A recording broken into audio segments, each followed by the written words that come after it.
Hi viewers. তো সকলকে জানাই আন্তরিক প্রীতি ও শুভেচ্ছা।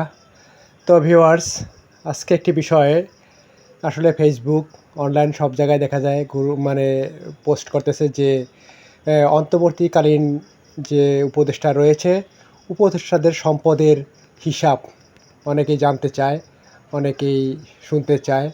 আসলে বর্তমানে তাদের কী পরিমাণ সম্পদ রয়েছে সেই বিষয়ে তারা জানতে চায়। তো ভিউয়ার্স, তো আমি একটা বিষয় বলতে চাই যে আসলে যখন সাধারণ নির্বাচন হয় এবং যখন সেই প্রার্থীরা থাকে, সেই প্রার্থীরা যখন মনোনয়নপত্র ক্রয় করে এবং তারপর যখন তফসিল ঘোষণার আগে তাদের সম্পদের হিসাব বিবরণী জমা দেওয়া হয়। তো সেই দৃষ্টিতে আমি এবং সাধারণ জনগণ, বাংলাদেশের সাধারণ যারা জনগণ রয়েছে, তারা আসলে জানতে চায় যে আসলে যে অন্তর্বর্তীকালীন যে উপদেষ্টা রয়েছে তাদের সম্পদের পরিমাণটা কী পরিমাণে সম্পদ তাদের রয়েছে, সেই বিষয়গুলো আসলে তারা জানতে চায়। এটাও তারা অনেকে বলেছে যে যখন তারা আবার যখন ক্ষমতা হস্তান্তর করবে তখন তাদের সম্পদের হিসাবটা কী হবে সেটাও তারা জানতে চায়।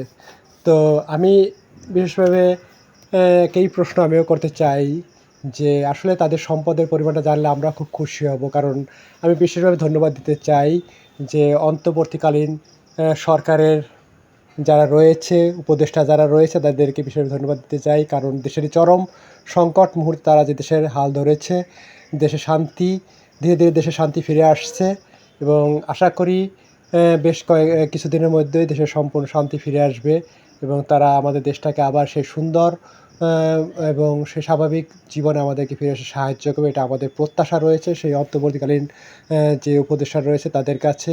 কারণ তাদের যে স্বপ্ন রয়েছে যে শান্তিপূর্ণ বৈষম্য বিরোধী একটি দেশ গড়ার, সেই স্বপ্ন তো তাদের পূর্ণ হয়। এটা আমরা আরও বিশ্বাস রয়েছে এবং আশাও করি আমরা। তো আমি একটা বিষয়ে ভালো লাগতেছে যে বিশেষ করে ছাত্ররা যেহেতু রাজনীতিতে এসেছে, আশা করি আমাদের আগামী দিনগুলো আরও সুন্দর হবে, আমাদের দেশের ভবিষ্যৎটা আরও ভালো হবে। আর বিশেষ করে যেখানে আমাদের এই বলে আমি আজকে এখানে শেষ করছি। ওকে, বাই।